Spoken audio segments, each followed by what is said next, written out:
Hello, I'm back. Welcome to 1984. My yesterday's episode was a little shortened over my normal episodes because I struggled with the Jason mask on. I was sweating. It's been so hot in here for the last about a week. We've been getting up to mid 30s for weather, Canadian, and I couldn't take it. Like sweat was pouring down my face on the inside, right into my eyes. Like it was brutal. So I was planning on putting that mask on for the whole week, to be honest. But I can't do that one. Not right now. Not until the weather gets better. But with that said, I'll be able to talk longer and deeper on each movie this time, instead of having to try to power through it because it was a struggle. So, with 1984. Great year in horror history yet again. I did pick 5 of my favorites. Ones that you have to absolutely add to your collection. And I'll throw up the first one here so I get talking about her. This is from Scream Factory. This is Silent Night, Deadly Night. Excellent Christmas movie here. Just love it. I Oh man, this is a hard one because I watched it for the first time probably let's say 2 to 3 years ago. First time ever seeing it. This is one that I missed when I was young, and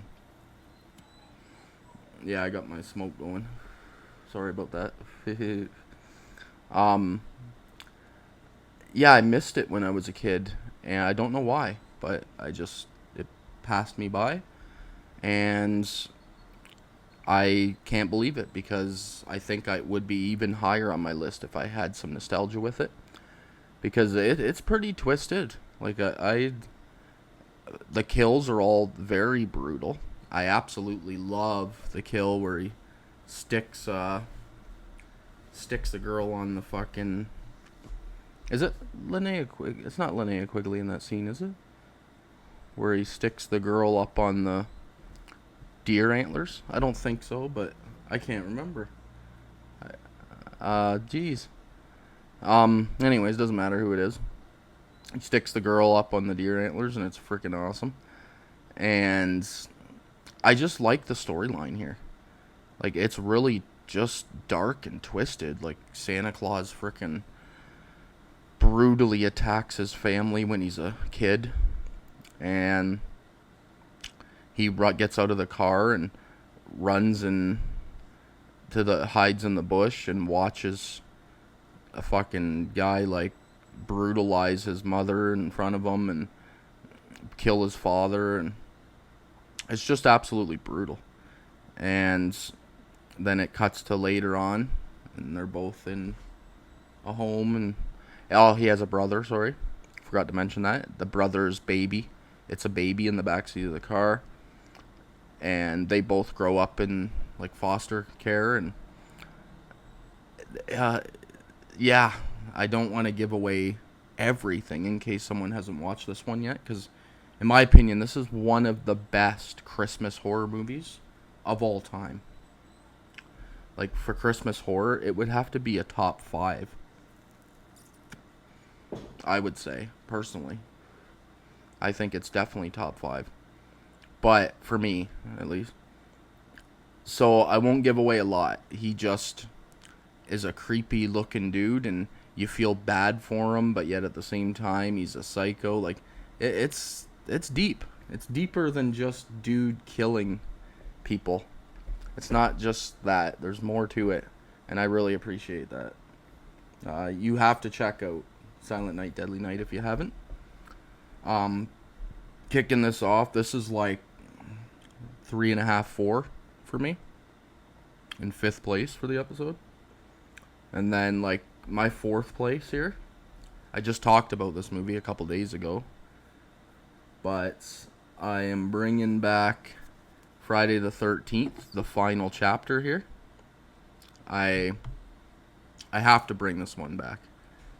It's one of the top in the Friday the 13th franchise, in my opinion, and needs to be talked about for 1984 because it's one of the top movies of the year. So, what did I say? Can I say something that I didn't say on the Friday the 13th ranking episode? Probably not, because I think I said everything. But Corey Feldman introduced as oh my god, really? I just talked about this for 2 days. What the heck is his name? Are you kidding me? I can't blanking on that. Not off to a good start here. Tommy Jarvis. Jeez. Yeah, my brain ain't working today apparently. Yeah, Corey Feldman introduced as Tommy Jarvis. Phenomenal job. Like, in my opinion, like possibly like the best acting in the whole Friday the 13th franchise, maybe. Like, he does an excellent job. He really sells this character. And I love his love of masks. I think I brought that up already a few days ago. But his mask collection when I was a kid just sucked me into horror.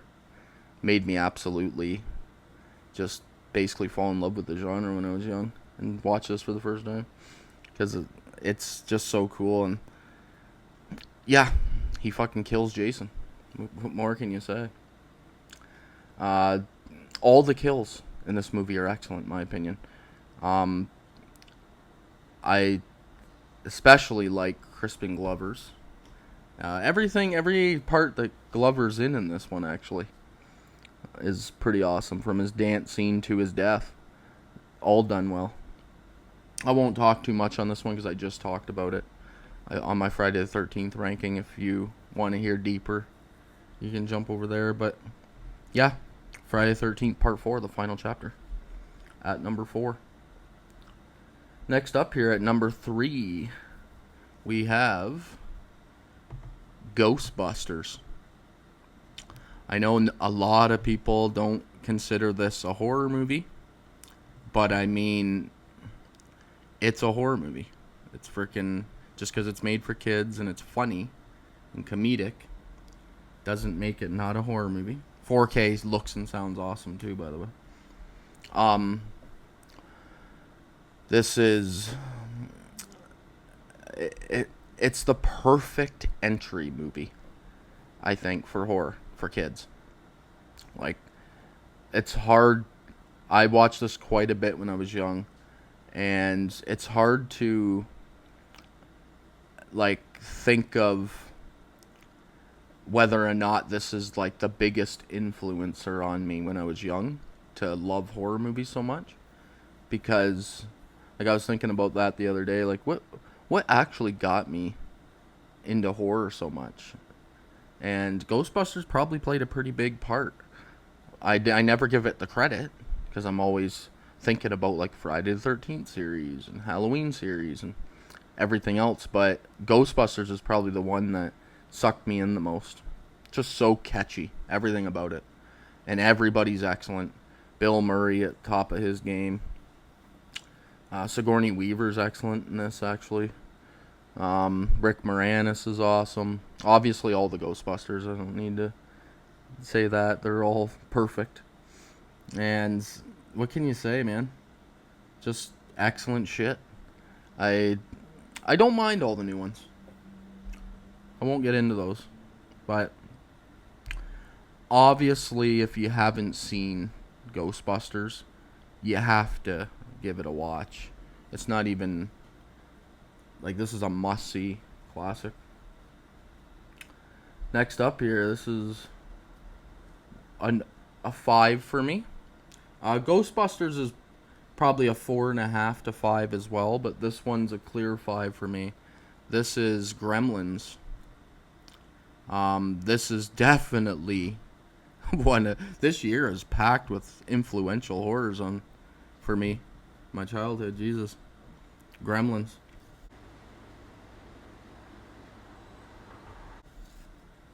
Um, Excellent 4K. Just beautiful sound and picture here. As far as I can tell, I'm not like a huge audiophile or uh, anything like that. Like I notice obviously, but I'm not like super in depth. Like I don't hear pinpoint accuracy, and I'm not a genius when it comes to that stuff. I just turn it on, and if it looks the best I've ever seen it, then I say it. If it sounds the best, I say it.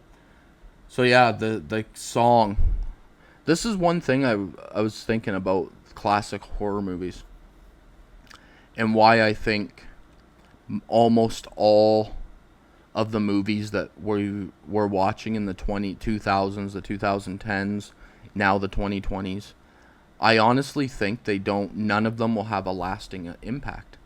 Like, I think 50 years from now, people will still be talking about the 80s movies, the 90s movies, a couple, 70s movies. Those are always going to live on forever. And all these modern ones are going to disappear into the ether. And I honestly think that it has a big thing to do with the scores, because every single one of these classics has a theme song that is just, it lives on forever. Like I've been watching a ton of these horror movies from these years, and honestly, like every single one of them just has a feel. And then a lot of these like actual theme songs that are legendary.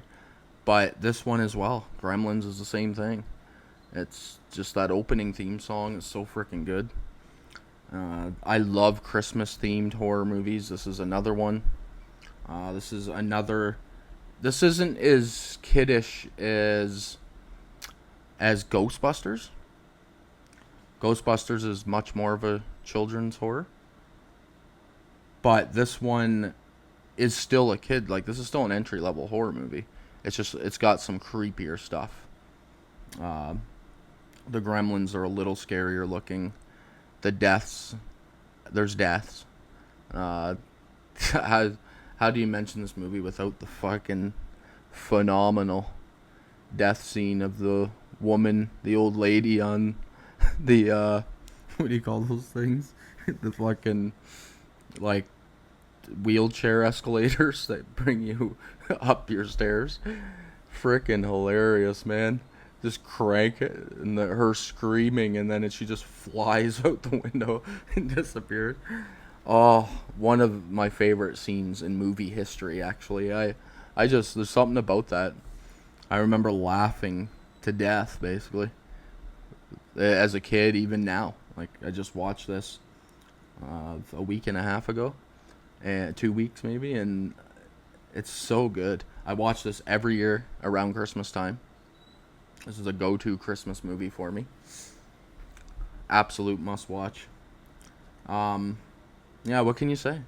Gizmo's like one of the cutest mascots, I guess you can call them, in movie history. It's actually kind of insane. All I have is a Gizmo Funko. I need like a full-sized replica of them. It's weird that I don't have one, actually. Being this is one of my favorite movies. This is a 5 out of 5 for me. It didn't even make number 1 of this episode, which is kind of nuts when you think about that. Because I've seen this movie so many times, but what can you say? My number 1 is hard to mess with, and this is all I have for it for now, and that is the original A Nightmare on Elm Street. I only have it in this, like everybody, but it is coming to 4K, and I have it pre-ordered, so can't wait for that. I hope it sells excellently, so that they'll consider putting 2 and 3 and 4 and all of them on their own individual 4Ks, because that would be fucking phenomenal. I am so sick of this shitty Blu-ray collection. And here's the thing. I say, like, it's shitty packaging. The movies all look and sound perfect. Like I honestly, I don't need the movies to be on 4K. I just want them all in their own individual packaging with nice freaking treatment. That's it. That's all I wanted. It could have just been Blu-rays and I would have been happy. But I'll take the 4K upgrades. I'm super excited to see what these movies look, or this first movie looks like on 4K and sounds like. It's one I'm excited to see just because I've seen this so many times. I think this first Nightmare on Elm Street is truly one of the actual scariest movies ever made. Like, obviously it's hard because as adults judging scariness in a movie is kind of silly because I'm pretty sure none of us hardly ever get scared now. Like, it's almost impossible, especially when you've seen all of these. But as a kid, this movie was terrifying. Like, I remember literally going to bed some nights scared that Freddy was gonna get me in my dreams and shit when I was really young, because I watched this really young, and it's just creepy, man. Nancy is freaking an awesome final girl, one of the best of all time. Um, Robert Englund, just born for this role. It's hard. I think it hurt him a bit in his entire career. Obviously, he probably doesn't care because Freddy will live on forever. Like, he will always be a part of movie history. So, being that legendary is awesome, but it's hard to see him in other things. Like, every time I ever have seen him in a movie after these, all I can think about is Freddy. So it's hard. It's really difficult. But for me. But yeah, this first one's just, it's awesome. Johnny Depp's film debut, in an awesome death scene on the waterbed. Fucking love it. It's not, no, sorry, not the waterbed, just his regular bed. Pulling him down inside it. The waterbed's kill is in a different Nightmare on Elm Street. But blood galore. Some of the work, like the girl in the room where she's going up the wall and on the roof and everything. I seen what it took to, like, I watched all the special features, and it took a lot of work to get some of those scenes done. Just crazy. Yeah, awesome. One-liner king. Not quite in this movie. Like, there's a couple one-liners in the first one, but you can tell that they were going for an actual horror movie here. It's not comedic. It's meant to be scary. And when you watch this and think about that, like, as a standalone horror movie, how scary it actually is if you can erase all the sequels from your mind and just think about the original one by itself, it's actually a really scary movie. But all the sequels add that comedic factor, so when you watch the first one now, the scariness is gone because of how funny the other ones become. But I think these are all absolute must-owns, sorry. Because like I said before, that's what I'm actually doing. I don't know if my camera can pick any of those spines up in this lighting stitch. It doesn't matter, I just showed them all. You got Silent Night, Deadly Night in 5th. Friday the 13th, The Final Chapter in 4th. Ghostbusters in 3rd. Gremlins in 2nd. And the original, A Nightmare on Elm Street, in 1st place. 2 5s, a 4.5 to 5, a 4.5 to 5, and a 3.5 to 4. That's my scores on those. Just fucking excellent. And that, oh man, like I said, I'm just touching. Like I've said for every year I've done so far. I think I've ended the episodes with saying that I'm just like scraping the surface of these years, especially the 80s. There's so many to choose from. But I thought, like, I have to include the big dogs on this first go around.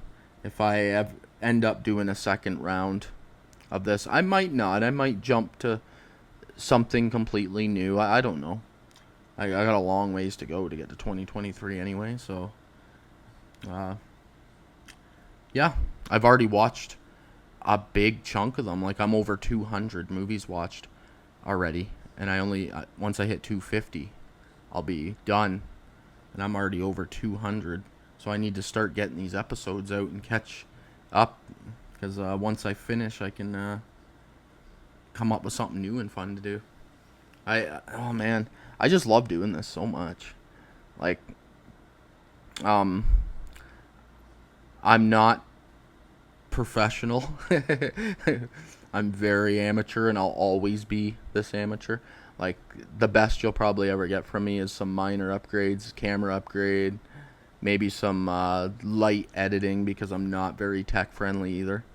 So, like, I struggled just to figure it out. I struggled just to figure out how to even get this channel going. So, getting into, like, deep editing on my videos, that'll probably be a ways down the road. But to be honest, I have fun just, like, getting here and talking about these movies. I don't really feel the need to edit, and even if I just, like, stay at the size I am right now forever, I'll be perfectly fine with that. I just like doing this for my own personal fun, and to just have a couple conversations. That's why I started doing this, and I will continue doing it for hopefully years. I want to just keep exploring. Oh man, I'll set this aside for a second and talk about some other stuff I've done recently. I'll talk about some of the pre-orders I have, so stuff I'll have in future episodes.